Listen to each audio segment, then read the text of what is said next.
But outside the courtroom, a lot of the family members are gathered awaiting the start of this trial. And what we're hearing, we don't know for certain because anything can happen once court does begin, but we're hearing there may possibly be a plea in this case. Not certain, but that could be what happens. What are your thoughts on this case? Well, I think a plea is a very real possibility. A lot of times when you have a case like this, the lead up to trial, it really kind of helps defendants see the situation they're in, see the stakes. And I can't tell you how many times I've had clients who did not want to enter a plea. They wanted to proceed to trial. We were ready for trial. But then realizing that the day of trial was actually upon them, my client then did wish to enter a plea. And so I would not be surprised to see something like that happen here. The stakes are high. The case is an intense one, and it's something that certainly bears thinking on if you're sitting at the defendant's seat. Yeah, the stakes are extremely high. She faces a number of years in prison if she is found guilty in this case. If you were her defense attorney and you did decide, she decided to pursue this and go to trial, which again, still might happen today, what would you be looking at in regard to a defense in this case? Well, one of the best things about being the attorney for the defendant is that the state has the burden of proving each and every element beyond a reasonable doubt. And so on the defense side, we only have to try to find a way to inject some reasonable doubt into the mind of a juror. And in a jury trial, just 1 out of 12 of those jurors is enough. And so here, the issues really are going to center upon, can they show the intoxication? Can they show that she was in fact causing that accident because she was intoxicated?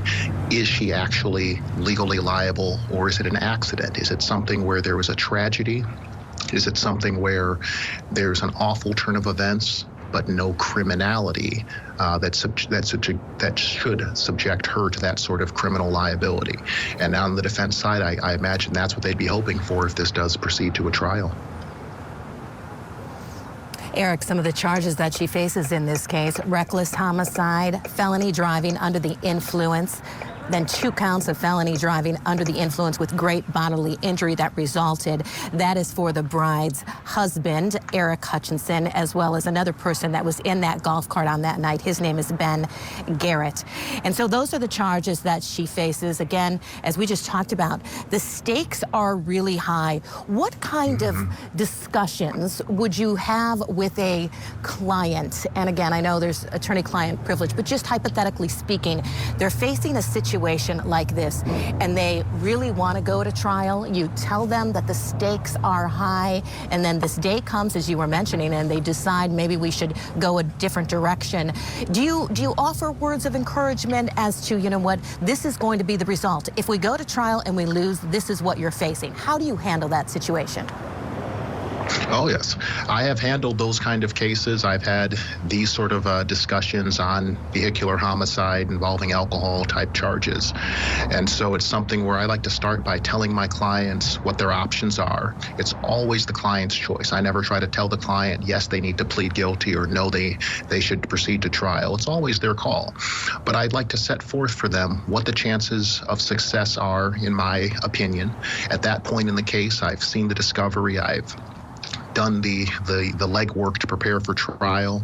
We may have taken depositions, we have video, we have audio, we have the forensic evidence, and so we're able to say with a pretty high degree of confidence, here's what the evidence is going to look like to this jury, and here's what I think this jury is going to do based upon how I've seen it play out before, what the jury instructions we expect will be, and things like that. And so the client then gets to make a decision about how much risk they want to take. And I've had some clients who really like to roll the dice. They just don't want to plead guilty to anything. And even if they're facing an uphill battle, they are going to want to proceed to a trial. And other clients are very risk averse. The idea of spending many years in prison scares them. And they decide, you know, I think I would like to take this offer. This offer looks a lot better now on the eve of trial than it did 3 or 4 weeks ago or 3 or 4 months ago. Eric, we do have a little bit of an interview from the prosecutor, the solicitor in this case. Let's go ahead and listen to that. This was right after the terrible accident. They're traveling in a low-speed vehicle, sometimes commonly referred to as a golf cart. And the defendant was traveling also eastbound on Ashley Avenue in a 2023 Toyota Camry. Crashed down the recorder shows that at one point in time, very shortly before the collision, the defendant was driving over 65 miles an hour. And so there you heard some of the facts of this case. We have the defendant that was driving at 65 miles per hour in a 25 mile per hour zone. Also, we have heard some of the facts in this case in regard to her blood alcohol level being 3 times the legal limit. Those are hard facts to deal with as a defense attorney. Oh, most definitely. Anytime you have numbers like that, that is what can really make the job hard. It's hard to argue with a number for blood alcohol level. It's hard to argue with a number for miles per hour. And when we have a low speed limit but a high speed, we have a blood alcohol limit of 0.08, but in fact a blood alcohol level that's higher. You have to try to find some way to argue around that, and that can be quite an uphill battle.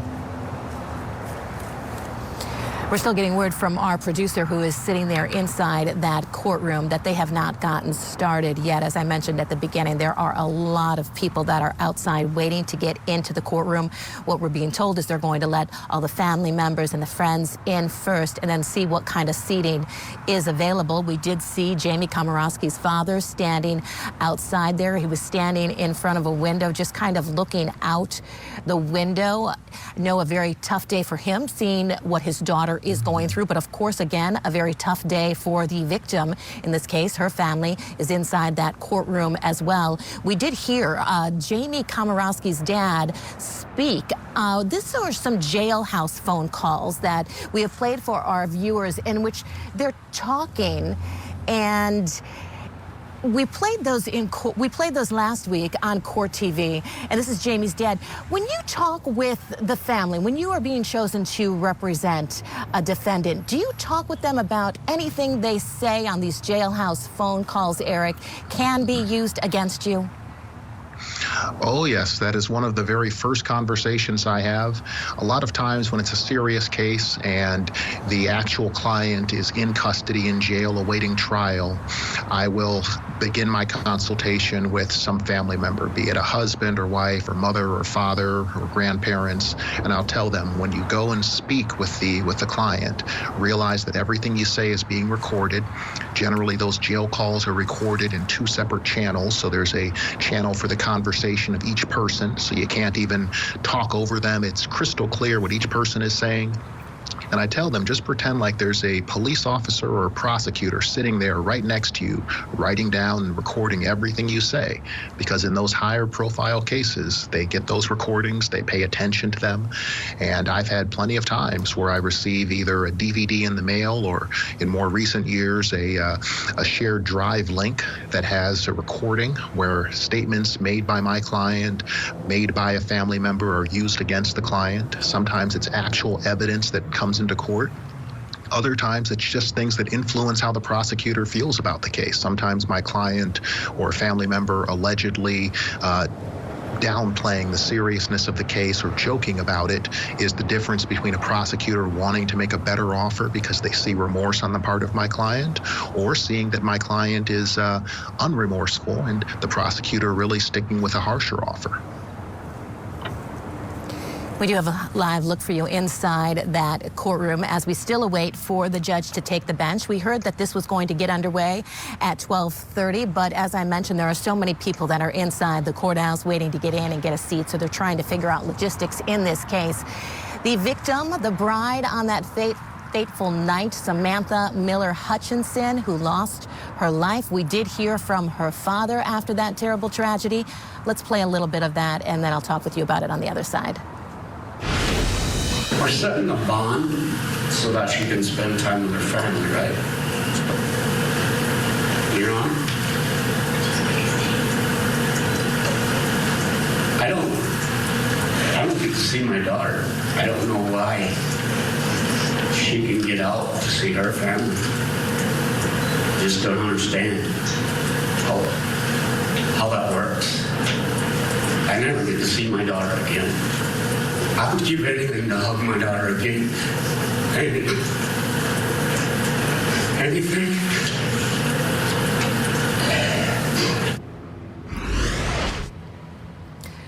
The pain Samantha's father is feeling very real. He was talking about and arguing against the defendant in this case getting released on bond. She was released on bond. Just what's your takeaway from listening to the father and then the defendant being released on bond? Well, it certainly is a sad case, and my heart goes out to the father. I can't imagine how awful it must be to lose a child on their wedding night like that. And so his feelings are quite understandable.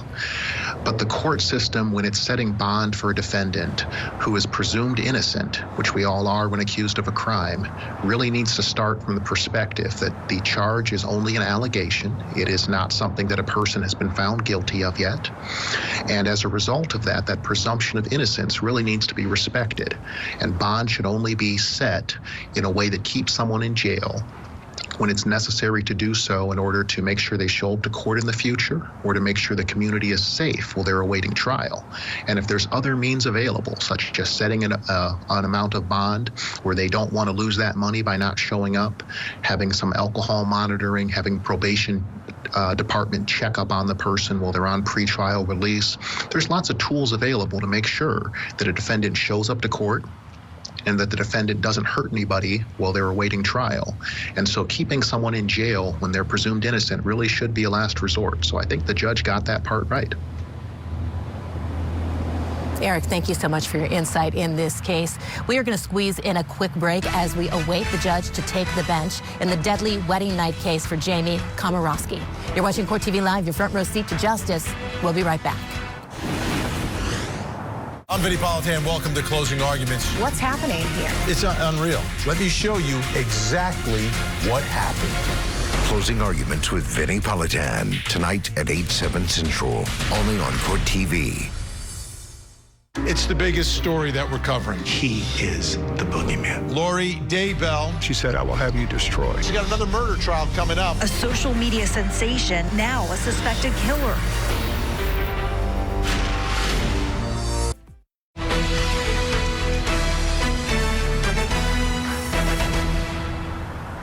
Welcome back to Court TV Live. I'm Kelly Craft, coming to you from Charleston, South Carolina today as we await the hearing to begin in the deadly wedding night case of Jamie Komoroski. A lot of the family and friends are gathered outside the courtroom waiting for that case to begin. Judge Ashley Wilcott did a background piece on this case shortly after when it happened, this terrible tragedy out there on Folly Beach, which is not too far from me here in Charleston, South Carolina. Why don't we go ahead and listen to that?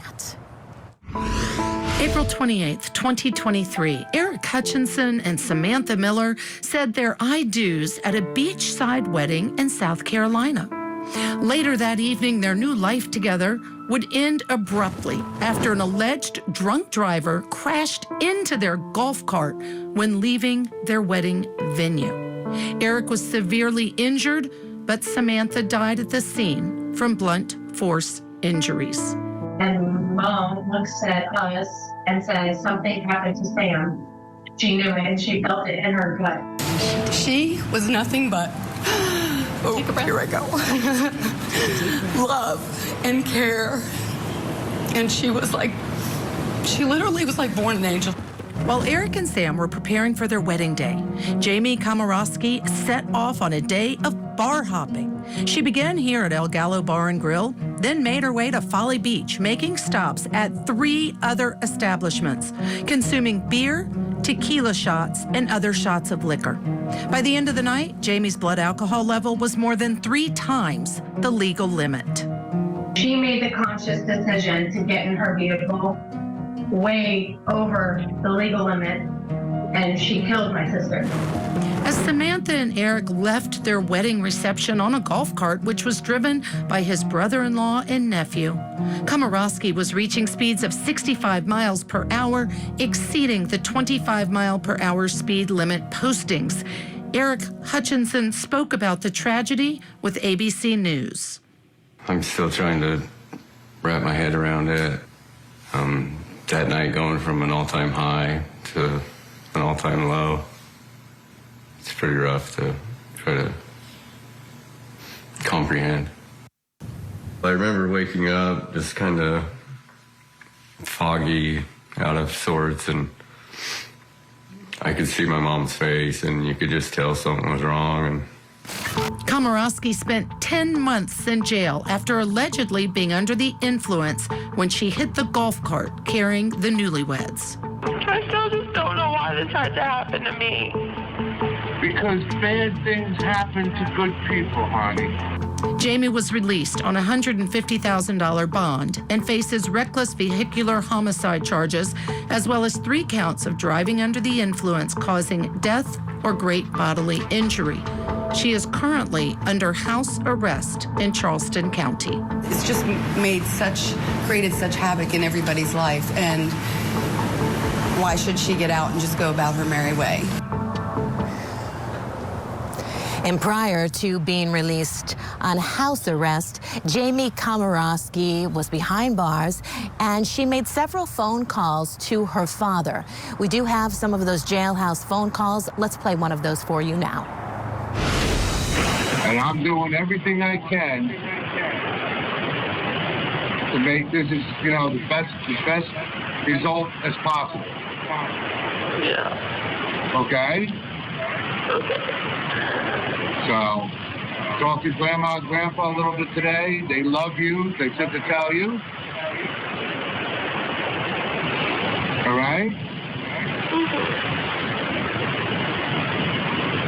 Make sure you call your sister and let her know why you haven't called, because of your stupid headphones. Okay. I don't even want to call her right now. I just want to go in my room and cry. Well, listen, it's still early. You go cry a little, then call your sister.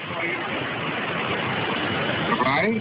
I'm glad you called your mother. I'm not a bad person. I didn't. Quiet. Everybody knows that. Everybody that matters knows that. Okay? Everybody that counts and loves you knows that. Okay?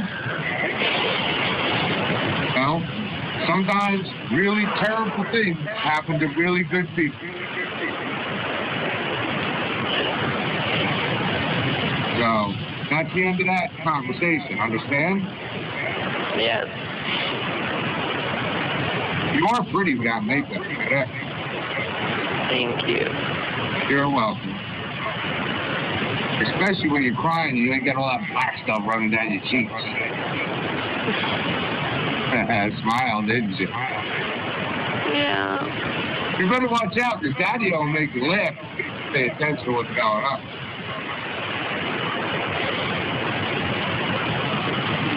I just want to get out of here. Listen, we're working on. I hug you and Mommy and Kelsey and CJ. Listen, we're working on the best that we can, but we really can't talk too much about what's going on, okay? I'm saying I just want to hug you guys so bad. So do I, Jamie. So does your mom, okay? And as soon as it is possible, we will be hugging you. All right? We're hearing from inside the courtroom now that the judge has taken the bench for the start of this Komoroski hearing. Let's go inside now.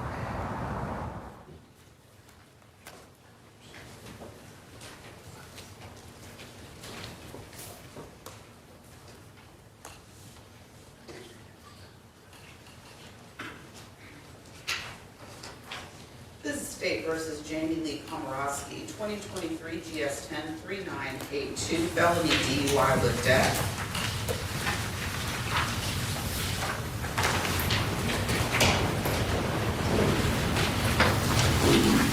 As indicted.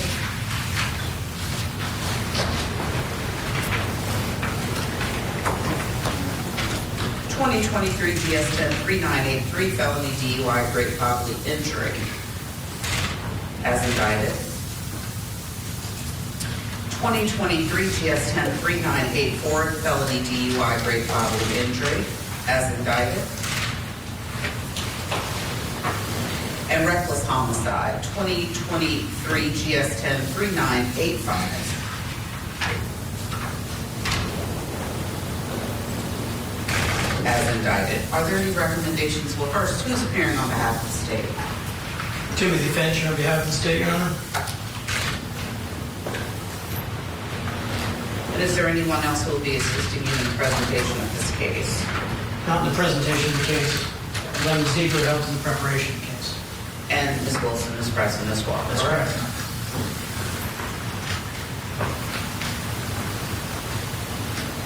Who's appearing on behalf of the defense?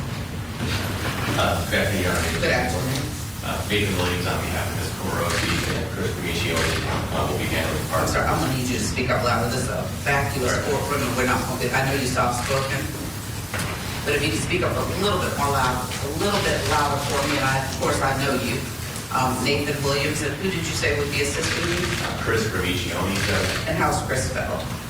C-H-R-I-S, Your Honor. And your last name, sir? G-R-A-M as in Mike, I-C-C-I-O-N-I on behalf of Jamie Komoroski. Thank you very much. Are there any recommendations and negotiations, Mr. Finch? No, Your Honor. And does Ms. Komoroski have any record? No criminal record, Your Honor.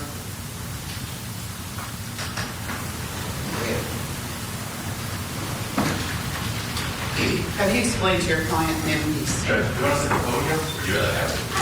Which is better for you? I mean, no. Yeah, which is better? The podium's closer. It's probably easier for the full court to hear everything and record everything. Mr. Williams, have you explained to your client the charge, the punishment for rights? I have. Do you believe she understands the charges, the punishment for rights? I do, Your Honor. Does she wish to plead guilty or not guilty? Guilty, Your Honor. Do you agree with that decision?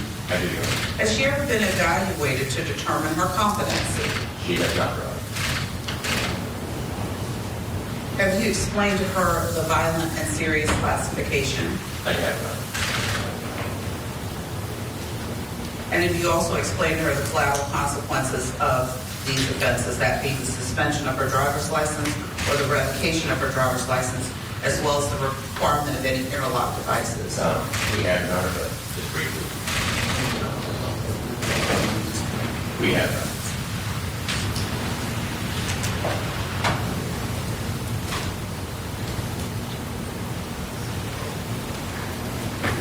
Ma'am, raise your right hand to be sworn.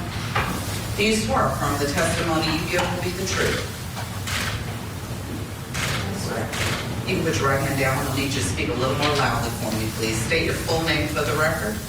Jamie Lee Komoroski. How old are you? 27 years old. What was the last grade you finished? I have a bachelor's degree. In what discipline? Science. And I have a bachelor in science and business administration. And where did you get that degree? Coastal Carolina University. And how long ago was that? I graduated in 2020. I'm sorry, I can't hear you. I graduated in 2020, so... That's okay, the year's fine. That's what I needed. Thank you. Are you married? No. Do you have any children? No. Are you employed? Not currently, but... What was your last job? I was working for, I was doing digital marketing, and I was also doing web design. And how long were you employed in that capacity? Web design for about 2 months, digital marketing for about 3. Are you on probation or parole? No. Ever been treated for the abuse of alcohol, drugs, or mental illness? I'm now in AA. How long have you been in AA? I started AA as soon as it was available to me in the jail. And so what year was that? That was 2023. Are you still engaged in AA? Yes, very much. Have you had any drugs, alcohol, or medication in the last 72 hours? Yes. What have you had? My anxiety medication. And what is that? Lexapro. How often do you take Lexapro? 3 times a day as needed. Does that affect your ability to understand where you are or what you're doing? No.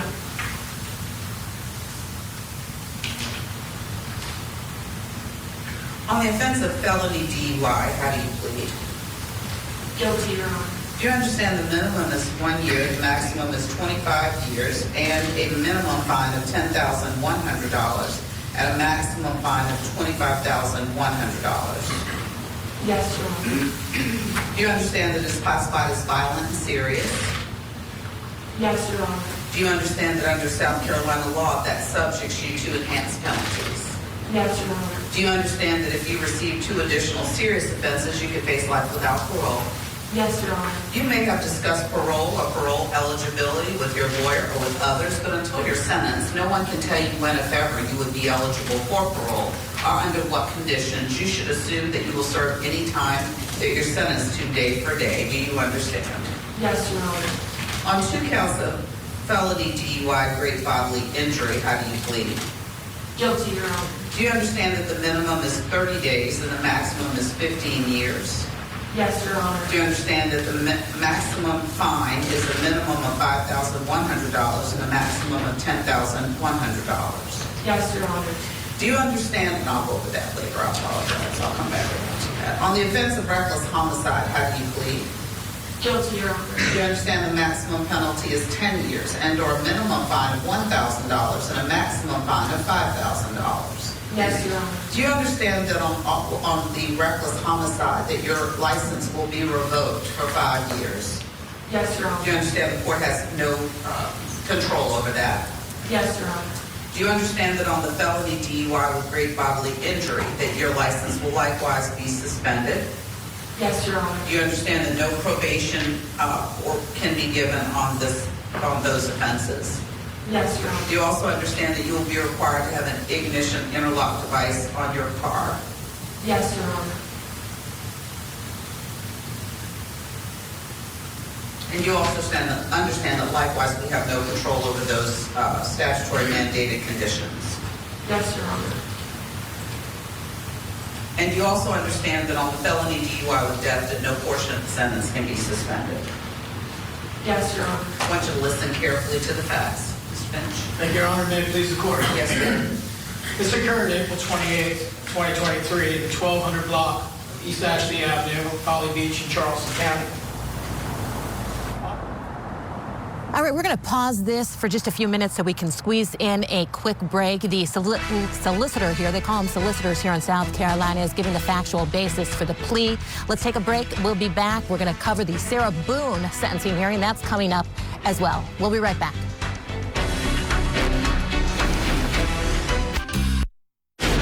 Williams, have you explained to your client the charge, the punishment, her rights? I have not. Do you believe she understands the charges, the punishment, her rights? I do not. Does she wish to plead guilty or not guilty? Guilty, Your Honor. Do you agree with that decision? I do, Your Honor. Has she ever been evaluated to determine her competency? She has not.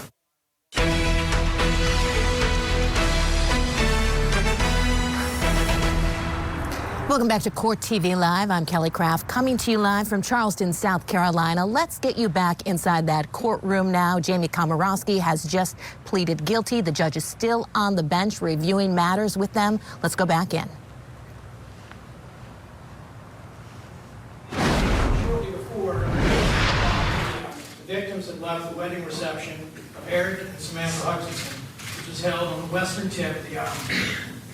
The newlyweds were being driven away in a low-speed vehicle, or LSV, which is a street-legal version of a golf cart.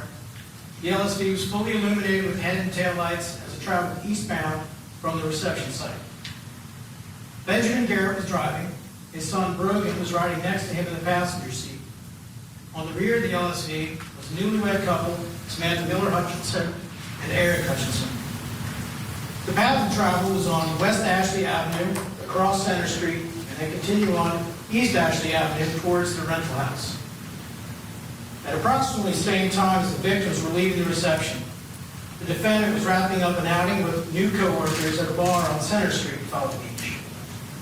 After leaving that bar, Ms. Komoroski stopped by another neighboring bar, alone, for a single shot of tequila before getting into a rented 2023 Toyota Camry to drive home to a residence on James Island. The investigation revealed that in an hour and a half prior to the collision, the defendant had consumed 6 alcoholic drinks. However, instead of leaving the island via Center Street toward Folly Road and James Island, the defendant headed eastbound on East Ashley as well, following the victim's LSV, albeit the LSV would have been significantly further on the road. While on East Ashley, the defendant traveled well over the island-wide speed limit of 25 miles an hour as she closed on the LSV. Data from the EDR, the electronic data recorder, or event data recorder from the vehicle, the Toyota, shows the defendant was traveling 61.5 miles an hour, 4.65 seconds prior to crashing into the LSV. 4 seconds later, at 0.65 seconds prior to impact, the EDR shows the defendant had increased to 65.9 miles an hour. The same data reflects the brakes were applied half a second later, 0.15 seconds before impact. During the time of travel eastbound on East Ashley, the onboard system in the defense vehicle captured black and white snapshots of the vehicle as it weaved across the road, off to the right, then over the center line, left, and then back into the right lane as it closed in on the LSV. At approximately 10:15 p.m., in the 1200 block of East Ashley Avenue, Ms. Komoroski crashed into the LSV. Crashed 10 p.m. 10:15 p.m. 10:15. Yes, ma'am. Crash reconstruction calculations estimate the defendant was traveling approximately 63 miles an hour at impact, and the LSV was traveling approximately 25 miles an hour. Samantha Miller Hutchinson was ejected from the rear-facing seat onto the hood of the Toyota. Eric Hutchinson was ejected over the vehicle, landing near the point of impact. Benjamin Garrett was ejected from the vehicle onto the roadway. Brogan Garrett was ejected from the right side of the LSV into nearby ground cover. Brogan suffered injuries to his knees. Benjamin suffered a severe head injury, injury to his wrist, which was treated in the burn unit at MUSC, and injuries to his right hip and lower back. Ben will require further surgeries to address his other injuries, including a right hip replacement, a fusion of the right SI joint, possible fusion of his neck and back vertebrae, and surgery to address arthritis in his affected joints. Eric suffered 2 broken legs, one requiring surgical intervention to repair, a fractured facial bones, fractured vertebrae, also necessitating surgery, brain bleeds, numerous lacerations over his body. Additionally, his left eye was damaged, and the prognosis regarding his vision will develop over time. He necessitated surgery to fix the lid to that left eye, enabling him to close, and currently suffers double vision. Future surgery will be assessed. Samantha Miller Hutchinson died from blunt force trauma to her head and neck. Citizens that were staying or living in the area of the crash immediately responded to the site and called 911. Among those who responded were 2 nurses that happened to be staying nearby. They, along with others, began triaging the victims. Neither detected any pulse from Samantha. As a call for assistance was dispatched, officers from Folly Beach rushed to the scene. Sergeant Halpern, who was also trained EMT, was the first responder. On his travel to the site, and knowing the severity of the crash and the injuries, Halpern's speed from his cruiser's GPS topped out at 58 miles an hour, but was essentially consistent around 44 miles an hour with lights and sirens operating.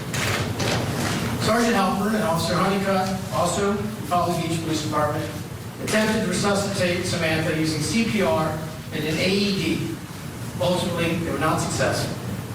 Samantha was declared deceased at the scene.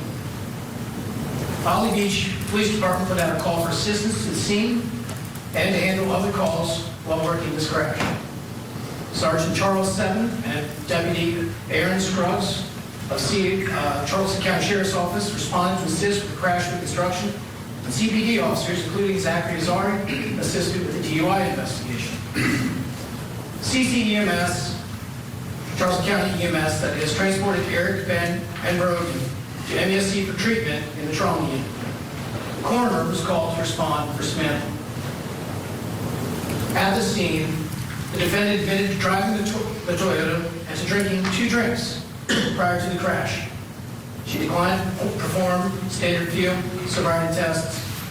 She was then taken into custody for suspicion of DUI and transported to Folly Beach's Department of Public Safety to provide a breath sample, which he also declined.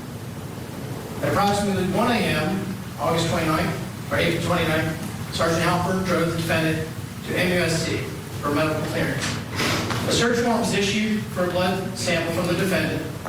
MUSC collected the sample according to SLED protocols. The sample was later tested by a SLED toxicologist who reported a BAC of .261. A retrograde extrapolation based on the time. Okay, we are listening to the solicitor give a very lengthy factual basis for this plea of guilty by Jamie Komoroski. We can confirm to our viewers that this is going to be what's called either a blind plea or naked plea. That means that the prosecution and the defense could not come up with an agreed upon punishment, so they're going to leave it up to the judge to decide. We'll be right back for more in the Jamie Komoroski hearing when we come back. I'm Vinny Politan. Welcome to Closing Arguments. What's happening here? It's unreal. Let me show you exactly what happened. Closing Arguments with Vinny Politan, tonight at 8/7 Central, only on Court TV. The woman accused of killing a new bride in a DUI crash. I still just don't know why this had to happen to me. The deadly wedding night trial. Live coverage today on Court TV.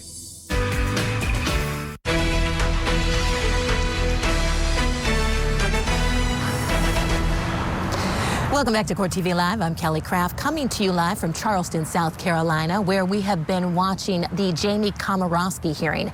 Jamie Komoroski has pleaded guilty to all charges in this case. She has entered what's called a blind plea or naked plea, pled guilty, but does not know what her sentence will be.